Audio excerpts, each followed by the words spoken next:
S ಈ ಬಗ್ಗೆ ಮಾತನಾಡೋದಕ್ಕೆ ಕೆಆರ್ಎಸ್ ಪಕ್ಷದ ಮುಖ್ಯಸ್ಥರಾದಂತ ರವಿ ಕೃಷ್ಣ ರೆಡ್ಡಿ ಅವರು ನಮ್ಮ ಜೊತೆಗೆ ಸಂಪರ್ಕದಲ್ಲಿದ್ದಾರೆ. ಸರ್ ನಮಸ್ತೆ. ನಮಸ್ಕಾರ ಸರ್, ಈಗ ರಾಜು ಕಾಗೆ ಅವರ ಪುತ್ರಿ ಅವರ ಕಾರಣ ದುರ್ಬಳಕೆ ಮಾಡ್ಕೊಂಡಿರುವಂತದ್ದು ಏನ್ ಹೇಳ್ತೀರಾ ಸರ್ ಇದ್ರ ಬಗ್ಗೆ ಒಬ್ಬ ಸಾಮಾಜಿಕ ಹೋರಾಟಗಾರರಾಗಿ? ನಾನು ಸಾಮಾಜಿಕ ಹೋರಾಟಗಾರ ಅಲ್ಲ, ನಾನೀಗ ರಾಜಕೀಯ ಪಕ್ಷದ ಒಬ್ಬ ರಾಜಕಾರಣಿ, KRS ಪಕ್ಷದ ಗೌರವಾಧ್ಯಕ್ಷ. ಸೊ ನೀವು ರಾಜಕಾರಣಿ ಅಭಿಪ್ರಾಯ ಬೇಕೋ ನಿಮ್ಗೆ ಸಾಮಾಜಿಕ ಹೋರಾಟಗಾರರ ಅಭಿಪ್ರಾಯ ಬೇಕೋ? ಹೇಳಿ ಸರ್. ಹಲೋ. ಹಾ, ಸೊ ಮೊದಲಿಗೆ ಯಾರದೋ ದುಡ್ಡು ಎಲ್ಲಮ್ಮನ ಜಾತ್ರೆ ಅಂತ ಕನ್ನಡದಲ್ಲಿ ಒಂದು ಮಾತಿದೆ. ಅಂದ್ರೆ ಬೇಕಾಬಿಟ್ಟಿಯಾಗಿ ತಮ್ಮದಲ್ಲದ ದುಡ್ಡನ್ನ ಪೋಲ್ ಮಾಡುವಂತಹದ್ದು.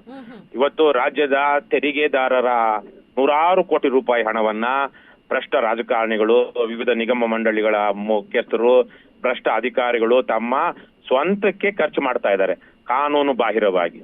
ಸರ್ಕಾರಿ ಕೆಲಸಕ್ಕೆ ಮತ್ತು ಅಧಿಕೃತ ಕೆಲಸಕ್ಕೆ ಮಾತ್ರ ಬಳಸಬೇಕಾದಂತಹ ಸೌಲಭ್ಯಗಳನ್ನ ಇವರು ತಮ್ಮ ಸ್ವಂತ ತೆವಲಿಗೆ, ತಮ್ಮ ಕುಟುಂಬದವರ ಐಷಾರಾಮಿ ಜೀವನಕ್ಕೆ ಮತ್ತು ಅವರ ತೆವಲಿಗೆ ಬಳಸ್ತಾ ಇದ್ದಾರೆ. ನಿಮಗೆ ಗೊತ್ತಿರಬಹುದು, ಕಳೆದ 2 ವರ್ಷಗಳಿಂದ ಕರ್ನಾಟಕ ರಾಷ್ಟ್ರ ಸಮಿತಿ ಪಕ್ಷ ಮತ್ತು ಲಂಚ ಮುಕ್ತ ಕರ್ನಾಟಕ ನಿರ್ಮಾಣ ವೇದಿಕೆಯ ಸದಸ್ಯರು, ಸೈನಿಕರು ಈ ವಿಚಾರವಾಗಿ ಬಹಳ ದೊಡ್ಡ ಜನಾಂದೋಲನವನ್ನೇ ಮಾಡಿದ್ದಾರೆ. ಹಲವು ಜನ IAS, IPS ಅಧಿಕಾರಿಗಳು, ರಾಜಕಾರಣಿಗಳೆಲ್ಲ ಸರ್ಕಾರಿ ವಾಹನಗಳನ್ನ ದುರ್ಬಳಕೆ ಮಾಡ್ಕೊಳ್ತಿರುವಾಗ ಟೋಲ್ಗಳಲ್ಲೆಲ್ಲ ಹಿಡಿದು ಇದ್ರ ಬಗ್ಗೆ ವಿಡಿಯೋ ಮಾಡಿದ್ದಾರೆ, ಲೈವ್ ಮಾಡಿದ್ದಾರೆ, ಜನರ ಗಮನಕ್ಕೆ ತಂದಿದ್ದಾರೆ. ಈಗ ರಾಜು ಕಾಗೆ ಅನ್ನುವಂತ ಒಬ್ಬ ಹಾಲಿ ಶಾಸಕರ ಮಗಳು, ಶಾಸಕರು ತಮ್ಮ ಕ್ಷೇತ್ರದಲ್ಲಿ ತಮ್ಮ ಕರ್ತವ್ಯ ನಿರ್ವಹಿಸೋದಿಕ್ಕೆ ಬಳಸಬೇಕಾದಂತಹ ವಾಹನವನ್ನ, ಅಂದ್ರೆ ಸರ್ಕಾರ ಕೊಡುವಂತಹ ಏನು ಉಚಿತ ಡೀಸೆಲ್ ಇಂತಹದನ್ನೆಲ್ಲ ಬಳಸ್ಕೊಂಡು ಅವರು ತಿರುಗಾಡ್ತಾ ಇರುವಂತದನ್ನ ಇವತ್ತು ನೀವು ಹಿಡಿದು ಕಾರ್ಯಕ್ರಮ ಮಾಡ್ತಾ ಇದ್ದೀರಾ. ಇದು ಇಲ್ಲೊಂದೇ ಅಲ್ಲ, ಇಡೀ ರಾಜ್ಯಾದ್ಯಂತ ಆಗ್ತಾ ಇದೆ. ಇಂತಹ ನೂರಾರು ಸಾವಿರಾರು ಪ್ರಕರಣಗಳು ಪ್ರತಿ ದಿವಸ ನಡೀತಾ ಇದೆ. ಅದನ್ನ ಜನರೆಲ್ಲರೂ ನಿಲ್ಲಿಸ್ಬೇಕು ಮತ್ತೆ ಪ್ರಶ್ನಿಸ್ಬೇಕು. ಯಾಕಂದ್ರೆ ವಿಜಿಲೆನ್ಸ್ ಸ್ಕ್ವಾಡ್ ಅಂತ ಇರುತ್ತೆ, ಆಯಾ ಇಲಾಖೆಯಲ್ಲಿ ಇಂಟರ್ನಲ್ ಆಗಿ ಇಂತಹ ದುರುಪಯೋಗವನ್ನ ತಡೆಯೋದಿಕ್ ಬೇಕಾದಂತ ಒಂದು ವ್ಯವಸ್ಥೆ ಇರುತ್ತೆ. ಆದ್ರೆ ಇಡೀ ವ್ಯವಸ್ಥೆಯೇ ಕೊಳೆತು ನಾರುತ್ತಿರುವಂತಹ ಸಂದರ್ಭದಲ್ಲಿ ಈಗ ಆ ಇಲಾಖೆಯ ಯಾವನು ಇಂತಹದನ್ನ ನಿಲ್ಲಿಸಬೇಕೋ ಅವನೇನೆ ಅವನ ಹೆಂಡತಿ ಮಕ್ಕಳನ್ನ ತನಗೆ ಸರ್ಕಾರ ಕೊಟ್ಟಿರುವಂತ, ಅಂದ್ರೆ ಜನರ ತೆರಿಗೆ ಹಣದಲ್ಲಿ ಕೊಟ್ಟಿರುವಂತಹ ವಾಹನವನ್ನ ಜನರ ತೆರಿಗೆ ಹಣದಲ್ಲಿ ಡೀಸೆಲ್ ಹಾಕಿಸ್ಕೊಂಡು ಓಡಾಡಿಸ್ತಾ ಇರ್ತಾನೆ ಅಥವಾ ಓಡಾಡಿಸ್ತಾ ಇರ್ತಾಳೆ. ಹಾಗಾಗಿ ಇವತ್ತು ಜನ ಕೇಳಬೇಕು, ಇವತ್ತು ಇಂತಹ ಒಂದು ಕಾರ್ಯಕ್ರಮವನ್ನ ನೀವು ಅಥವಾ ಅದರ ಬಗ್ಗೆ ಕಾರ್ಯಕ್ರಮ ಮಾಡ್ತಾ ಇರುವಂತದನ್ನ ನಾನು ಅಭಿನಂದಿಸ್ತೀನಿ. ಆದ್ರೆ ಇದು ಕೇವಲ ಇಲ್ಲೊಂದಕ್ಕೆ ನಿಲ್ಲಬಾರದು. ಇವತ್ತು ಕರ್ನಾಟಕ ರಾಷ್ಟ್ರ ಸಮಿತಿ ಪಕ್ಷ ಮತ್ತು ಲಂಚ ಮುಕ್ತ ಕರ್ನಾಟಕ ನಿರ್ಮಾಣ ವೇದಿಕೆ ಇದನ್ನ ನೀವೆಲ್ಲ ಪ್ರಶ್ನಿಸಬೇಕು. ಯಾಕಂದ್ರೆ ಇದು ನಮ್ಮದೇ ತೆರಿಗೆ ಹಣ. 7 ಕೋಟಿ ನಷ್ಟ ಆಯ್ತು ಅಂದ್ರೆ ಒಂದೊಂದು ರೂಪಾಯಿ ನಷ್ಟ ಆದಾಗೆ. 70 ಕೋಟಿ ಆಗಿದೆ ಅಂದ್ರೆ ರಾಜ್ಯದ ಪ್ರತಿಯೊಬ್ಬ ಈಗ ಹುಟ್ಟಿರುವಂತ ಮಗುವೊಂದು 10 ರೂಪಾಯಿ ಆದಂಗೆ. 700 ಕೋಟಿ ನಷ್ಟ ಆಯ್ತು ಅಂದ್ರೆ ಒಬ್ಬೊಬ್ರದ್ದು 100 ಕೋಟಿ ಆಯಾ ವರ್ಷದಲ್ಲಿ.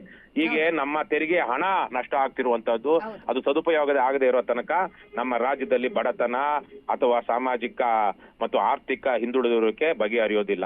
ಈ ನಿಟ್ಟಿನಲ್ಲಿ ಈ ಕೂಡಲೇ ಕ್ರಮ ಜರುಗಿಸಬೇಕು. ರಾಜು ಕಾಗೆ ಅವರು ಕ್ಷಮಾಪಣೆ ಕೇಳಬೇಕು, ಮತ್ತೆ ಅವರು ಬಳಸಿರುವಂತಹ ದುರ್ಬಳಕೆ ಮಾಡ್ಕೊಂಡಿರುವಂತಹ ಇದಕ್ಕೆ ದಂಡ ಕಟ್ಟಬೇಕು ಅಂತ ನಾನು ಆಗ್ರಹಿಸ್ತೀನಿ. ಸರ್, ಏನಂತ ಅಂದ್ರೆ ಪ್ರಶ್ನೆ ಮಾಡಿದವ್ರ ಮೇಲೆ ಒಂದ್ ರೀತಿಯಾಗಿ ದರ್ಬಾರ್ ಮಾಡಕ್ ಹೋಗ್ತಾರೆ ಅಲ್ಲ, ಒಂದು ಹರಕೆ ಉತ್ತರವನ್ನ ನೀಡಕ್ಕೆ ಹೋಗ್ತಾರೆ. ದರ್ಬಾರ್ ಅಂತಲ್ಲ, ಈಗ ನಮ್ಮ ಮೇಲೆ ಯಾವನೋ ಒಬ್ಬ IAS ಆಫೀಸರು ನಮ್ಮವರು ಕಾನೂನುಬದ್ಧವಾಗಿ ಪ್ರಶ್ನೆ ಮಾಡಿದಕ್ಕೆ ಕೇಸ್ ಹಾಕಿದ್ದಾನಂತೆ, ಮೂರ್ಖ.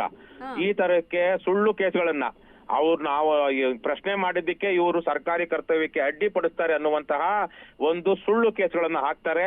ಎಷ್ಟೋ ಕಡೆ ಮೂರ್ಖ ಮತ್ತು ಅದಕ್ಷ ಮತ್ತು ಅಪ್ರಾಮಾಣಿಕ ಪೊಲೀಸ್ ಅಧಿಕಾರಿಗಳು ಅದರಲ್ಲಿ ಯಾವುದೇ ಇದನ್ನ ಗಮನಿಸದೆ, ಅದರಲ್ಲಿ ಮೇಲ್ನೋಟಕ್ಕೆ ಕಾಣಿಸುವಂತಹ ಸುಳ್ಳುಗಳನ್ನ ಗಮನಿಸದೆ ಅವರು KRS ಪಕ್ಷದವರು ಅಥವಾ ಬೇರೆಯವರು ಅಂದ ತಕ್ಷಣಕ್ಕೆ ಈ ತರಕ್ಕೆ ನಾಳೆ ಇವ್ರು ನಮಗೂ ಪ್ರಶ್ನೆ ಮಾಡ್ತಾರೆ ಅಂತ ಕುಣ್ಕೊಂಡು ಕೇಸ್ಗಳನ್ನ ಹಾಕ್ತಾರೆ. ಇದು ಅವ್ರ ದರ್ಬಾರ್ ಒಂದು ಕಡೆಗೆ ಇರ್ಲಿ, ಆದ್ರೆ ಈ ತರ ಪ್ರಶ್ನೆ ಮಾಡಿದಾಗ ಇದ್ದಕ್ಕಿದ್ದಂಗೆ ಪೊಲೀಸ್ ಕೇಸ್ ಕೊಟ್ಟು ಅದು ನಾನ್ ಬೇಲಬಲ್ ಅಫೆನ್ಸ್ ಆಗುತ್ತೆ. ಸರ್ಕಾರಿ ಕರ್ತವ್ಯಕ್ಕೆ ಹಿಂದಿನ IPC ಪ್ರಕಾರ ಸೆಕ್ಷನ್ 353 ಅಂತಿತ್ತು, ಈಗ ಅದು BNS ಅಲ್ಲಿ ಬೇರೆದಾಗಿದೆ. ಅದ್ರ ಪ್ರಕಾರ ಸರ್ಕಾರಿ ಕರ್ತವ್ಯಕ್ಕೆ ಅಡ್ಡಿಪಡಿಸುವುದು ಅಂತ ಒಂದು ಪದ ಇದ್ರೆ ಸಾಕು, ಅದು ನಾನ್ ಬೇಲಬಲ್ ಅಂದ್ರೆ ಜಾಮೀನು ರಹಿತ ಅಪರಾಧ ಕೃತ್ಯ, ಜಾಮೀನು ಕೊಡಬಾರದಂತ ಅಪರಾಧ ಕೃತ್ಯ ಆಗುತ್ತೆ. ಹಾಗಾಗಿ ಅರೆಸ್ಟ್ ಮಾಡ್ಕೊಂಡು ಹೋಗುವಂತದ್ದು, ಈ ತರಕ್ಕೆಲ್ಲ ಹ್ಯಾರಾಸ್ ಮಾಡುವಂತದ್ದನ್ನ ಭ್ರಷ್ಟ ಪೊಲೀಸರು ಈ ಭ್ರಷ್ಟ ಅಧಿಕಾರಿಗಳ ಗುಲಾಮರಾಗಿ ಮಾಡ್ತಾ ಇದ್ದಾರೆ. ಆದರೆ ಜನ ಇದನ್ನ ಹೆದರಬಾರದು. ಪೊಲೀಸ್ ಠಾಣೆಗಳು ನಮ್ಮವೇ, ಪೊಲೀಸ್ ಜೈಲುಗಳು ನಮ್ಮವೇ, ನ್ಯಾಯಾಂಗವೂ ನಮ್ಮದೇ, ಜಡ್ಜ್ಗಳು ನಮ್ಮ ಅಣ್ಣ ತಮ್ಮಂದ್ರೆ. ಹಾಗಾಗಿ ಇವರೇನು ಪರದೇಶದಿಂದ ಬಂದಿರುವಂತವ್ರಾಗ್ಲಿ, ಪಾಕಿಸ್ತಾನದಿಂದನೋ ಬಾಂಗ್ಲಾದೇಶದಿಂದನೋ ಇಂಗ್ಲೆಂಡ್ ಇಂದನೋ ಅಥವಾ ಇಂಗ್ಲೆಂಡ್ ಅವ್ರು ಬಂದಿದ್ರಲ್ಲ ಉಳ್ಕೊಂಡಿರೋರಾಗ್ಲಿ, ಅಮೆರಿಕದಿಂದ ಬಂದಿರೋರಾಗ್ಲಿ ಪರಕೀಯರಲ್ಲ. ಇವತ್ತಿನ ಪೊಲೀಸ್ ಠಾಣೆಯಲ್ಲಿರೋರು ನಮ್ಮ ಅಣ್ಣ ತಮ್ಮಂದ್ರೆ, ಜೈಲುಗಳಲ್ಲಿರೋರು ನಮ್ಮ ಅಣ್ಣ ತಮ್ಮಂದ್ರೆ, ರಾಜಕಾರಣಿಗಳು ನಮ್ಮ ಅಣ್ಣ ತಮ್ಮಂದ್ರೆ. ಹಾಗಾಗಿ ಜನ ಹೆದರದೆ ಇವ್ರೇನ್ ಕೇಸ್ ಹಾಕಿದ್ರು ನಾವು ಸತ್ಯವನ್ನ ನಿರೂಪಿಸೋಣ, ನ್ಯಾಯವನ್ನ ಎತ್ತಿ ಹಿಡಿಯೋಣ ಅಂತ ಮುಂದಾಗಬೇಕು. ಅಂದ್ರೆ ಈಗ ನಿಮ್ಮ ಪಕ್ಷದಿಂದಲೂ ಇಂಥವನ್ನ ಎಷ್ಟೋ ವಿಷಯಗಳನ್ನ ಹೊರಗೆ ತಂದಿದ್ದೀರಾ, ಆದ್ರೂ ಕೂಡ ಯಾಕೆ ಎಚ್ಚೆತ್ತುಕೊಳ್ತಾ ಇಲ್ಲ? ಹಲೋ ಹಾ ಹೇಳಿ ಸರ್, ಈಗ ನಿಮ್ಮ ಪಕ್ಷದಿಂದಲೂ ಇಂಥವನ್ನ ಎಷ್ಟೋ ವಿಷಯಗಳನ್ನ ನೀವು ಹೊರಗಡೆ ತಗೊಂಡ್ ಬಂದಿದ್ದೀರಾ, ಆದ್ರೂ ಕೂಡ ಯಾಕೆ ಎಚ್ಚೆತ್ಕೊಳ್ತಾ ಇಲ್ಲ ಅಂತ. ಇದು 1, 2 ಅಲ್ಲ, ನೂರಾರು ನಡೆಯಪ್ಪ, ನೂರಾರು ಆಗ್ತಿರುವಂತಹದ್ದು. ಹಾಗಾಗಿ ಇದು ಒಂದೇ ದಿವಸಕ್ಕೆ ನಿಲ್ಲೋದಿಲ್ಲ. ಹಾಗಾಗಿ ದೌಲತ್ತು ಅಂತನಾ ಹೇಗೆ? ಅಲ್ಲ, ಇದು ಅಪರೂಪದ ಘಟನೆಗಳಾಗಿದ್ದು ನಿಲ್ಲಿಸಬಹುದಿತ್ತು. ಇದು ಸಾರ್ವತ್ರಿಕವಾಗ್ಬಿಟ್ಟಿದೆ. ಮತ್ತೆ ಈ ಭ್ರಷ್ಟ JDS, ಕಾಂಗ್ರೆಸ್, ಬಿಜೆಪಿಯ ಒಬ್ಬನೇ ಒಬ್ಬ ಕಾರ್ಯಕರ್ತ ಇಂತಹದನ್ನ ಕೇಳೋದಿಲ್ಲ. ಯಾಕಂದ್ರೆ ಅವನ ನಾಯಕ ಇವನು ಯಾರ ಮನೆಗೆ ಜೀತ ಮಾಡ್ತಿರ್ತಾನೋ ಅವನೇ ಇಂತಹ ಕುಕೃತ್ಯದಲ್ಲಿ ಭಾಗವಹಿಸಿರ್ತಾನೆ. ಹಾಗಾಗಿ ಇವತ್ತು ಇದೆಲ್ಲರೂ ಇದು ಮಾಡೋದು ಸರಿ ಅನ್ನುವಂತಹ ಭಾವನೆ ಜನರಲ್ಲಿ ಇದೆ. ಪ್ರಶ್ನೆ ಮಾಡಬಾರ್ದು. ಯಾರು ಪ್ರಶ್ನೆ ಮಾಡ್ಬೇಕಾಗಿತ್ತು? ರಾಜಕೀಯ ಕಾರ್ಯಕರ್ತರು ಮಾಡ್ಬೇಕಾಗಿತ್ತು. ಇವತ್ತು ರಾಜಕೀಯ ಕಾರ್ಯಕರ್ತರೇ ಮುಂದೆ ನಿಂತ್ಕೊಂಡು ದುರ್ವರ್ತನೆಯಲ್ಲಿ, ದುರಾಚಾರದಲ್ಲಿ, ಭ್ರಷ್ಟಾಚಾರದಲ್ಲಿ ಮುಳುಗಿದ್ದಾರೆ. ಹಾಗಾಗಿ ಆದ್ರೆ ಈಗ KRS ಪಕ್ಷ ಬಹಳ ದೊಡ್ಡ ಮಟ್ಟದಲ್ಲಿ ಇದಕ್ಕೆ ಪ್ರತಿರೋಧವನ್ನ ಒಡ್ತಾ ಇದೆ. ಈಗ ನಾವು ಸುಮ್ಮನಾದ್ರೂ ಜನ ಸುಮ್ಮನಾಗೋದಿಲ್ಲ. ಅಂತಹ ಒಂದು ಶಕ್ತಿ ಮತ್ತು ಚೈತನ್ಯವನ್ನ ಇವತ್ತು ಕರ್ನಾಟಕ ರಾಷ್ಟ್ರ ಸಮಿತಿ ಪಕ್ಷ ಒಂದ್ ರೀತಿಯಲ್ಲಿ ರಾಜ್ಯದ ದರ್ಬಾರ್ ಆಗ್ಬಿಟ್ಟಿದೆ ಅಲ್ವಾ ಸರ್? ಹೌದೌದೌದು. ಇದು ಆಲಿಗಾರ್ಕಿ ಅಂತಾರೆ ಇಂಗ್ಲಿಷ್ ಅಲ್ಲಿ. ಅಂದ್ರೆ ಕೆಲವು ಜನ ಇಡೀ ಆಡಳಿತವನ್ನ ಅಥವಾ ಸರ್ಕಾರವನ್ನ ತಮ್ಮ ಕಪಿಮುಷ್ಟಿಯಲ್ಲಿ ಇಟ್ಕೊಂಡಿರೋದು. ಇವತ್ತು ಕರ್ನಾಟಕದಲ್ಲಿ ಒಂದು 200-250 ಕುಟುಂಬಗಳು, ಕುಟುಂಬ ರಾಜಕಾರಣದಿಂದಾಗಿ 200-250 ಕುಟುಂಬಗಳ ಕೈಯಲ್ಲಿಯೇ ಇವತ್ತು ಇಡೀ ರಾಜ್ಯದ ರಾಜಕಾರಣ ಇದೆ. ಇದು ಪ್ರಜಾಪ್ರಭುತ್ವ ಅಲ್ಲ. This is not democracy, this is oligarchy. So ಹಾಗಾಗಿ ಈಗ ಅದನ್ನ ಪ್ರತಿರೋಧಿಸಬೇಕು. ಯಾರು ಪ್ರತಿರೋಧಿಸಬೇಕು? ರಾಜ್ಯದ ಜನತೆಯೇ ಪ್ರತಿರೋಧಿಸಬೇಕು. ಹಣಕ್ಕೆ ಇವತ್ತು ಹಣ ಇದ್ದವನು ಮಾತ್ರ ಚುನಾವಣೆಯಲ್ಲಿ ಗೆಲ್ಲಬಲ್ಲ. ಹಣ ಯಾರ ಹತ್ರ ಇದೆ? ಹಾಲಿ MLA ಅಥವಾ ಹಿಂದಿನ MLA ಇವರು. ಯಾಕೆಂದ್ರೆ ಸಂಪನ್ಮೂಲಗಳನ್ನ ದುರ್ಬಳಕೆ ಮಾಡ್ಕೊಂಡಿದ್ದಾರೆ, ಭ್ರಷ್ಟಾಚಾರ ಮಾಡ್ಕೊಂಡಿದ್ದಾರೆ, ಅಧಿಕಾರಿಗಳಿಂದ ಮಾಮೂಲು ತಗೊಳ್ತಾರೆ, ಸರ್ಕಾರಿ ಆಸ್ತಿ ಪಾಸ್ತಿಯನ್ನ ನುಂಗಿದ್ದಾರೆ. ಹಾಗಾಗಿ ಇವತ್ತು ಅವರು ಒಬ್ಬೊಬ್ಬನು 100 ಕೋಟಿಗಲ್ಲ 1000 ಕೋಟಿಗಿದ್ದಾನೆ. ಹಾಗಾಗಿ 1000 ಕೋಟಿಗಿರೋವನಿಗೆ 50 ಕೋಟಿ ಅಥವಾ 100 ಕೋಟಿ ಜನರಿಗೆ, ನಾಯಿಗಳಿಗೆ ಯಾರು ಅದರ ಒಡೆಯ ಬಿಸ್ಕತ್ ಹಾಕಿದ್ರೆ ಹೆಂಗ್ ನಾಯಿ ಮುಳುಗುಟ್ಟುತ್ತೋ ಆ ತರ ಭಾವಿಸ್ಕೊಂಡು ಜನರಿಗೆ ಹಣ ಮತ್ತು ಹೆಂಡ ಹಂಚಿ, ಕೆಲವೊಂದ್ ಕಡೆ ಬಾಡು ಹಂಚಿ ವೋಟ್ ಹಾಕ್ಸ್ಕೊಂಡು ಗೆಲ್ತಿದ್ದಾರೆ. ಹಾಗಾಗಿ ಇವತ್ತು ಚುನಾವಣಾ ರಾಜಕಾರಣದಲ್ಲಿ ಚುನಾವಣಾ ಅಕ್ರಮಗಳನ್ನ ತಡೆಯದೆ, ಈ ಭ್ರಷ್ಟಾಚಾರವನ್ನ ನಿಲ್ಲಿಸದೆ ಇದು ರಾಜಕಾರಣ ಬದಲಾಗಲ್ಲ. ಇದನ್ನ ಯಾರು ಮಾಡ್ಬೇಕು? ಜನರೇ ಮಾಡ್ಬೇಕು. ಜನರೇ ತಿರುಗಿ ಬಿದ್ದಾಗ ನೋಡಿ, ಬಾಂಗ್ಲಾದೇಶದಲ್ಲಿ ಏನಾಯ್ತು, ನೇಪಾಳದಲ್ಲಿ ಏನಾಯ್ತು, ಶ್ರೀಲಂಕಾದಲ್ಲಿ ಏನಾಯ್ತು, ಜನ ತಿರುಗಿ ಬಿದ್ದಾಗ ಅವನು ಯಾವನೇ ಇರ್ಲಿ, ಅಧ್ಯಕ್ಷ ಇರ್ಲಿ, ಪ್ರಧಾನಮಂತ್ರಿ ಇರ್ಲಿ, ಓಡೋಗ್ಲಿಲ್ವಾ ದೇಶ ಬಿಟ್ಟೆ?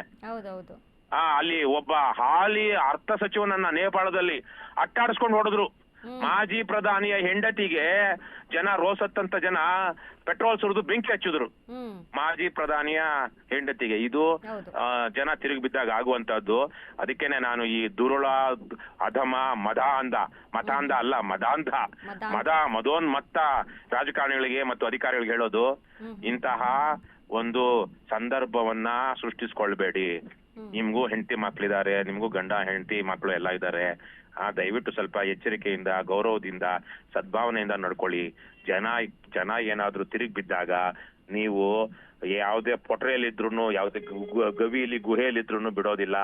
ಆ ತರಕ್ಕೆ ಬಂದು ನಿಮ್ಮನ್ನ ಎಳ್ಕೊಂಡು ಬಂದು ಪಾಠ ಕಲಿಸ್ತಾರೆ ಅಥವಾ ಕೊಂದೇ ಹಾಕ್ಬಿಟ್ಟಿದ್ದಾರೆ ಎಷ್ಟೋ ಕಡೆಗಳಲ್ಲಿ. ಅದು ನಮ್ಮ ಕಣ್ಮುಂದೆನೆ ಇದೆ. ಅಂತಹ ಒಂದು ಹಿಂಸೆಗೆ ದಾರಿ ಕೊಡ್ಬೇಡಿ. ಇದು ಬುದ್ಧನ ನೆಲ, ಗಾಂಧಿಯ ನೆಲ, ಬಸವಣ್ಣನ ನೆಲ, ಅಂಬೇಡ್ಕರ್ ನೆಲ. ಹಾಗಾಗಿ ಗಮನದಲ್ಲಿಟ್ಕೊಂಡು ಅಹಿಂಸಾತ್ಮಕವಾಗಿ ಒಂದು ದೇಶವನ್ನ ಕಟ್ಟಬೇಕು ನಾವು. ಅದಕ್ಕೆ ಅದನ್ನ ಬದಲಿಗೆ ನಿಮ್ಮ ದುರಾಡಳಿತದಿಂದಾಗಿ ಇದು ಮುಂದಕ್ಕೆಲ್ಲಾದ್ರೂ ಹಿಂಸೆಗೆ ತಿರುಗಿದ್ರೆ ಅದರ ನೇರ ಹೊಣೆ ನೀವೇ ಆಗ್ತೀರಾ, ಮತ್ತೆ ನೇರ ಸಂತ್ರಸ್ತರು ನೀವೇ ಆಗ್ತೀರಾ. ಯಾರು ನಿಮ್ಮನ್ನ ಪೊಲೀಸರು ಸಹ ಕೈ ಚೆಲ್ಲಿ ಕುತ್ಕೊಳ್ಬೇಕಾಗುತ್ತೆ ಜನ ತಿರುಗಿ ಬಿದ್ದಾಗ. ಇವತ್ತು ಯಾರ ರಕ್ಷಣೆ ಇಟ್ಕೊಂಡು ನೀವು ಮೆರೀತಿದ್ದೀರೋ ಅದೇ ಪೊಲೀಸರೇ ತಮ್ಮ ಬಂದೂಕು ಮತ್ತು ಲಾಠಿಯನ್ನ ಕೆಳಗಿಟ್ಟು ನಾವು ಇದನ್ನ ಎದುರಿಸೋದಿಕ್ ಆಗೋದಿಲ್ಲ ಅಂತ ಬದಿಕ್ ಸರಿತಾರೆ. ಅವಾಗ ಏನ್ ಉದಾಹರಣೆಗಳು ಕಣ್ಮುಂದೆನೆ ಇದೆಯಲ್ಲ ಬಾಂಗ್ಲಾದೇಶದಲ್ಲಿ ಇತ್ತೀಚೆಗೆ ಆಗಿದ್ದು. ಅದಕ್ಕೆ ನಾನು ಅಷ್ಟೇನೆ ನೆನಪಿಸ್ತೀನಿ ಈ ಸಂದರ್ಭದಲ್ಲಿ. ನಾನಷ್ಟೇ ಅಲ್ಲ, ಇದನ್ನ ಎಲ್ಲರೂ ಹೇಳ್ತಾ ಇದ್ದಾರೆ. ಇತ್ತೀಚೆಗೆ ಮಾಜಿ ಲೋಕಾಯುಕ್ತ ನಿವೃತ್ತ ನ್ಯಾಯಮೂರ್ತಿ ಜಸ್ಟಿಸ್ ಸಂತೋಷ್ ಹೆಗಡೆ ಅವರು ಹೇಳಿದ್ರಲ್ವಾ, ಬಾಂಗ್ಲಾದಲ್ಲಿ, ನೇಪಾಳದಲ್ಲಿ ಆಗಿದ್ದು ನಮ್ಮ ದೇಶದಲ್ಲಿ ಆಗುತ್ತೆ, ಎಚ್ಚರ ಅಂತ ಹೇಳ್ತಾ ಇದ್ದಾರೆ.